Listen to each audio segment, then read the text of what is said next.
Welcome to today's deep dive. I'm just so incredibly glad you're here with us today. It's great to be here. If you step outside right now, well, depending on where you live, you might just feel that unmistakable shift in the air. Oh yeah, that crispness. Exactly.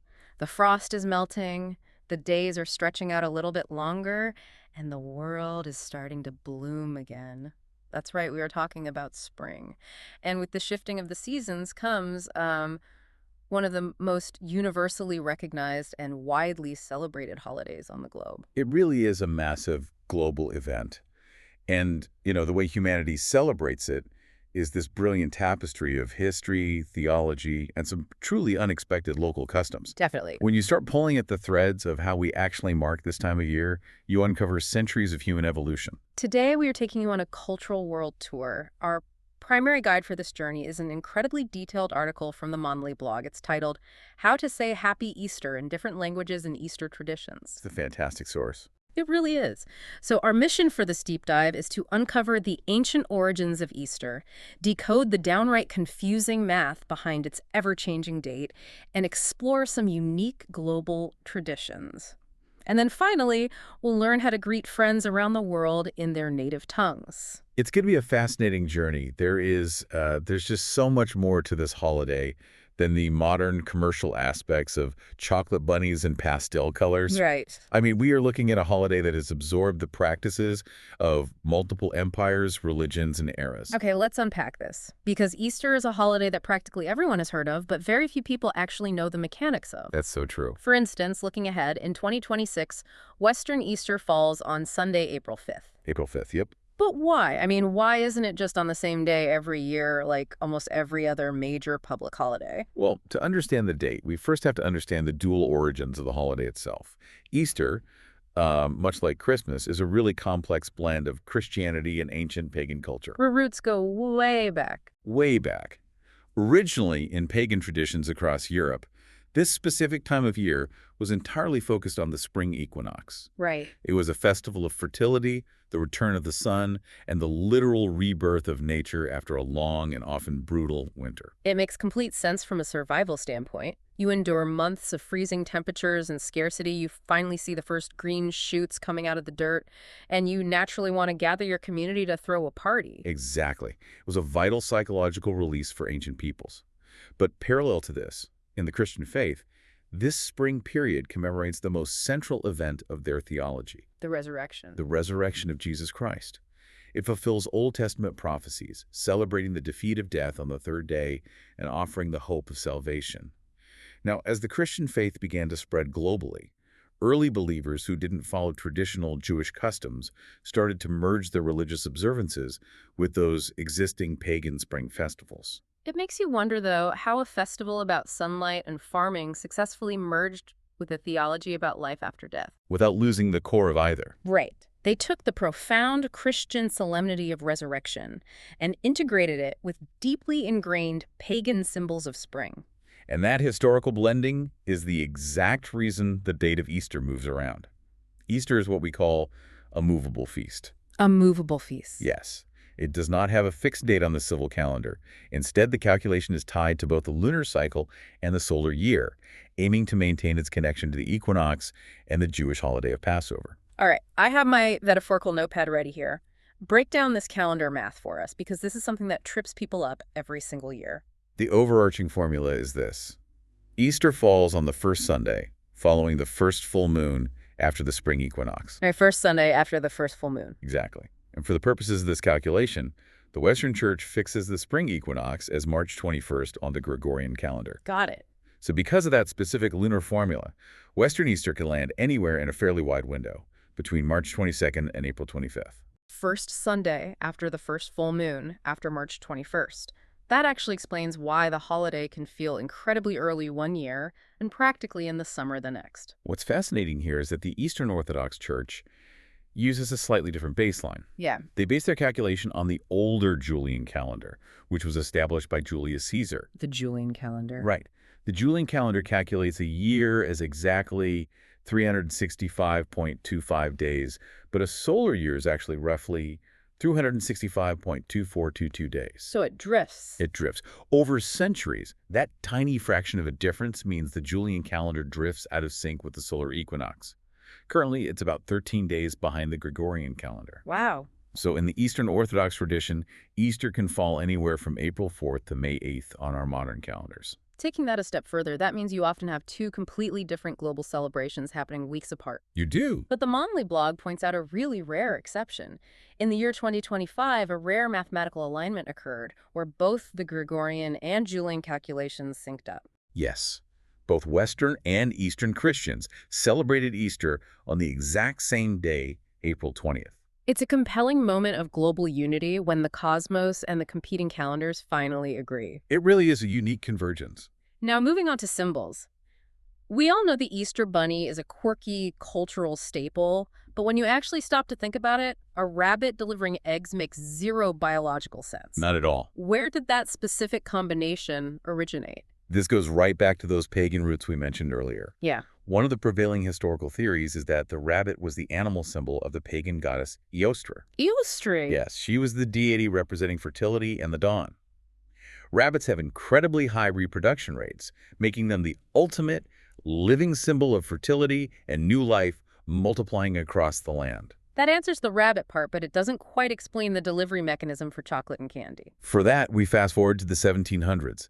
German immigrants began arriving in America, bringing with them a rich tradition of folklore. They had a long-standing legend of an egg-laying hare called the Osterhaus. Or Osterhaus. Exactly.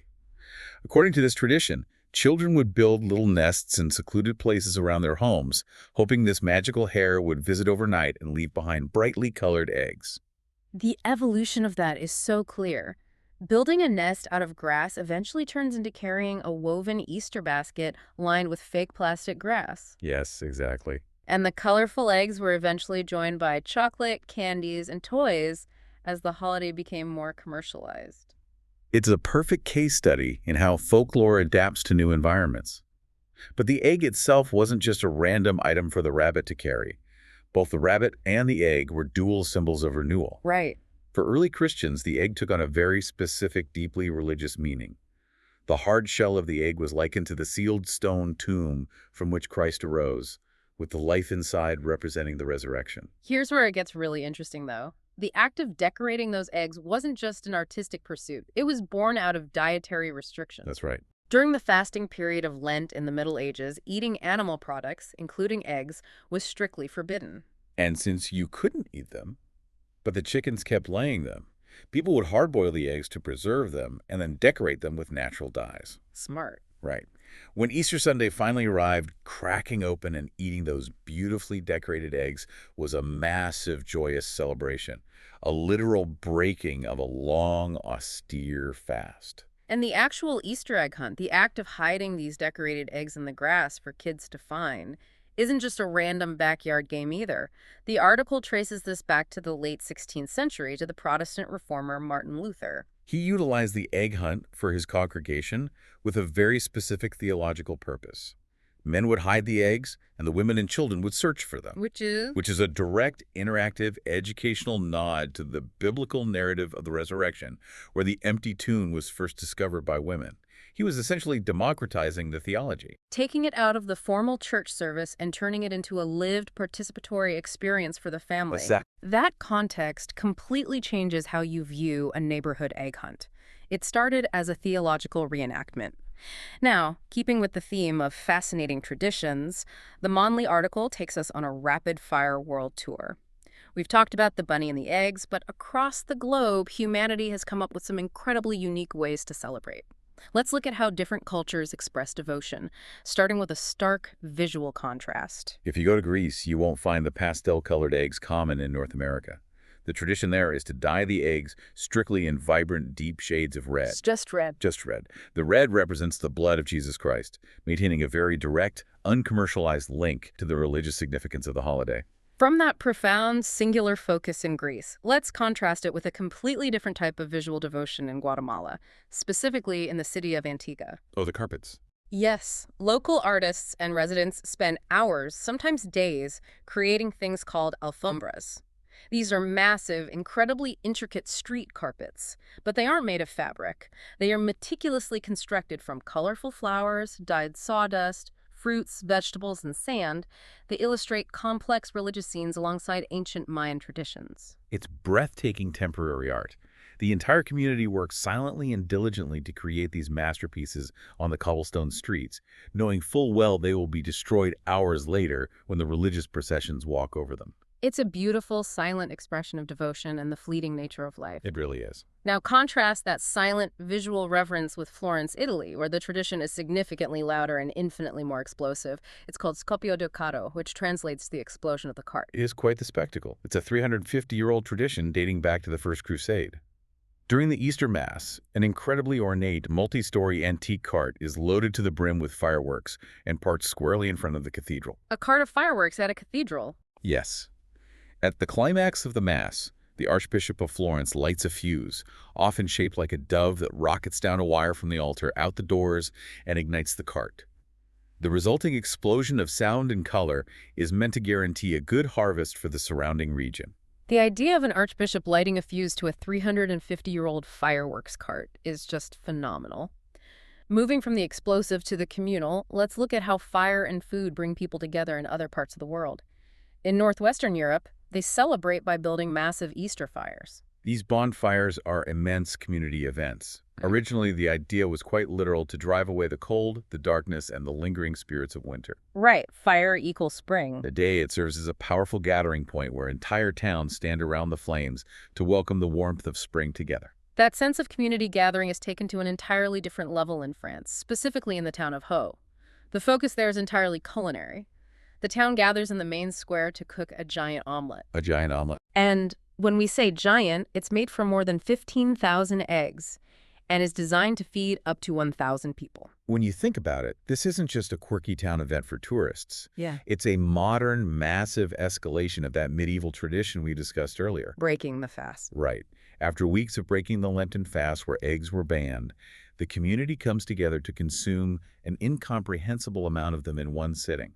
It's the ultimate communal feast. The logistics of flipping a 15,000 egg omelet alone are mind-boggling. Now, sometimes traditions evolve in ways that look completely modern or unexpected to outsiders. Up in Sweden and Finland, the spring celebrations look a bit more like Halloween. Easter witches. Yes, children dress up as Easter witches. They put on old, oversized clothes, paint freckles on their faces, and go door to door. But instead of just demanding candy, they trade handmade artwork, twigs decorated with feathers, and greetings in exchange for sweets. It's a lovely reciprocal exchange that highlights creativity rather than just consumption.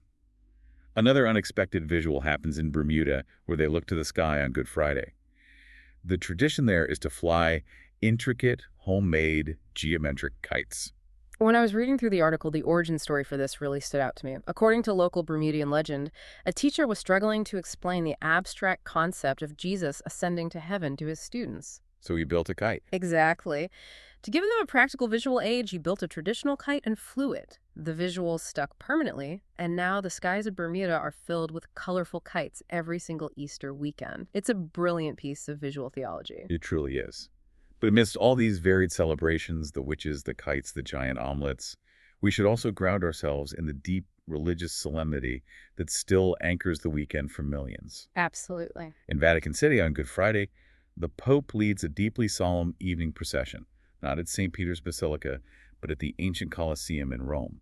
Participants carry candles, illuminating the ancient ruins, and they stop 14 times along the way. For those who might not be familiar with the Catholic tradition, those 14 stops represent the Stations of the Cross.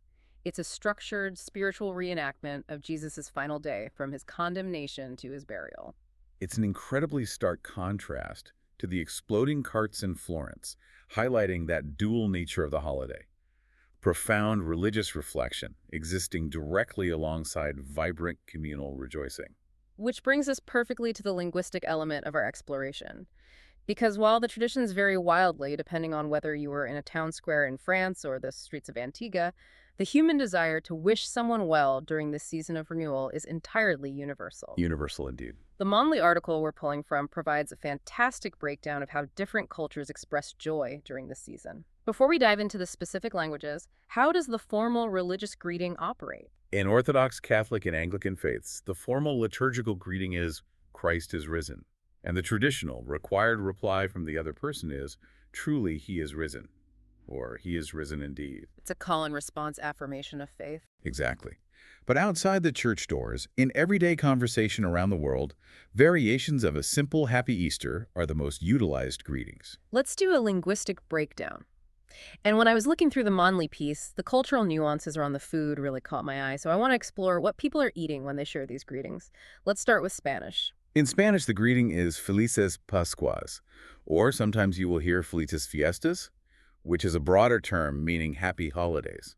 During Semana Santa, or Holy Week, the Spanish culinary traditions are incredible. Many families eat torrijas, which is a decadent, historical type of French toast soaked in milk or wine, sweetened with honey and spices. Sounds delicious. Oh, it is. They also serve patacha de vigilia, a hearty, warming chickpea and spinach soup that honors the meatless Fridays of Lent.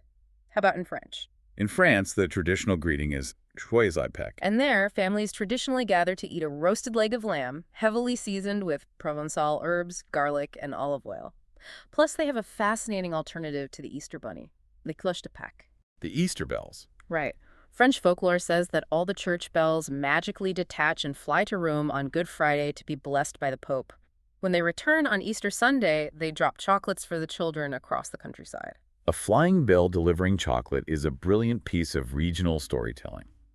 Moving on, in German, the greeting is Frohe Ostern. Which brings us right back to the origins of the Osterhaus, the egg-laying hare. Precisely. And the German Easter brunch is a major culinary event. Alongside beautifully painted boiled eggs, you will find sweet yeast pastries taking center stage. The Hefesauf, or the Osterkranz, are intricately braided breads, often stuffed with marzipan, nuts, and dried fruits, served warm with thick butter or jam. I am definitely getting hungry. Let's head south to Italy. The Italian greeting is Buona Pasqua. In Italy, Easter is a monumental celebration, and the festivities don't end on Sunday. They celebrate La Pasquetta, Little Easter, on Monday. It's a massive public holiday. It is, usually spent having elaborate, multi-course picnics with friends in the countryside. And the baking is extraordinary. They feature the rich panettone and the colomba, which is a sweet bread specifically baked in the shape of a dove, representing peace and the Holy Spirit. Moving to Portuguese, the greeting is Feliz Páscoa. This is widely used in Portugal and Brazil, both of which have deeply rooted Catholic populations. Very passionate traditions there. Yes, their Holy Week features very somber outdoor religious processions. On Good Friday, because meat is avoided, the traditional meal almost always centers around deeply savory salt cod. I noticed the article mentions an interesting nuance when it comes to Turkish. Yes, that's a great linguistic distinction to point out. Turkey is a predominantly Muslim country, but for the Christian citizens living there, the direct translation greeting is Paskaliyeniz Kutlu Olsun. Paskaliyeniz Kutlu Olsun. Exactly. However, linguistically, it's often more accurate to say Paskalia Bayramınız Kutlu Olsun. Adding the word Bayram specifically conveys the societal weight and meaning of a joyful official holiday celebration. Over in Romania, which has a deeply religious Orthodox culture, the greeting is Pate Fericit. After a very strict, long period of Lent, their feast is epic. They serve cozonac, a dense, sweet bread swirled with walnuts and Turkish delight. They also make a traditional dish called drob, made from minced lamb offal and herbs, and of course, slow-roasted lamb. In Polish, the greeting is Wesołego Alleluja. Poland is a perfect modern example of blending the ancient and the religious.